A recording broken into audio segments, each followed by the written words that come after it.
The article that I was looking at is Students Attending K-12 Cyber Schools Fall Behind. And this was a study done by William J. Mathis and Gary Myron.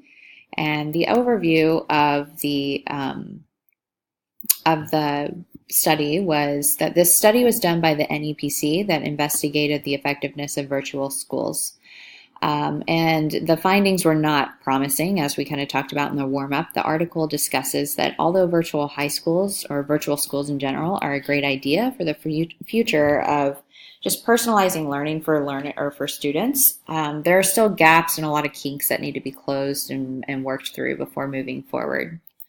So to give you a little bit of information, K-12 Inc. that was investigated or was kind of the focus for this investigation was just to give you a little bit of information. It's the nation's largest virtual school company, and the study is really the overarching idea, or the takeaways from the study show that students are falling further behind. So they have lower reading scores, they have lower math scores. They're less likely to remain in their schools for a full year or beyond. They have really low graduation rates, and it's less likely, cyber schools are less likely to meet the federal education standards. So again, this study was done by NEPC, and it really talked a little bit about how parents aren't looking at this as like a permanent option. It's just kind of to get through, maybe if they are transitioning to a new city, or their child is going through something specifically. It's not something that is permanent. So some advantages of virtual schools, as the article says, that they generally operate on less public revenue. They don't have considerable cost savings, and they devote minimal or no resources to facilities, operations, and transportation.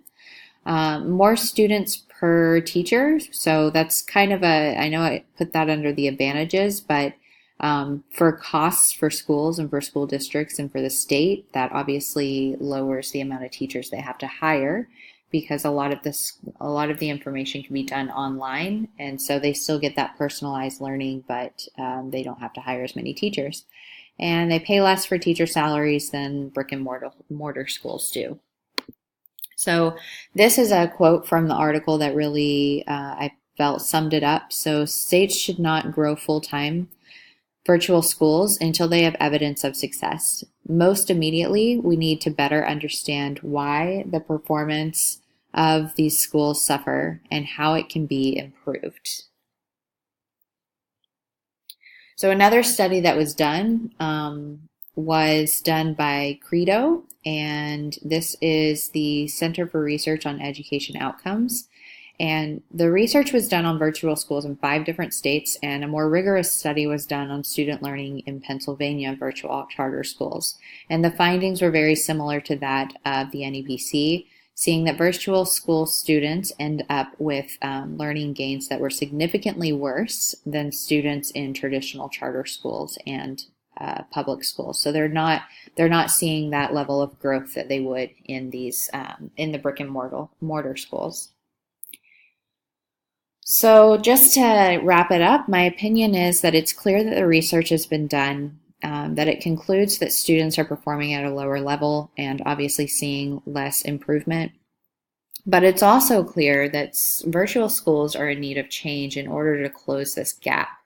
And I think that the idea of virtual schools is promising. I think that in the future, it really could be something pretty powerful to personalize learning for each individual student, which is really where the shift is going towards for education in general now. But without the certain safety nets in place and without really thinking through the whole process, these virtual schools can actually be extremely detrimental to the learning of students. So until those gaps are closed, it really shouldn't be something that keeps expanding and expanding at an exponential rate like we're seeing.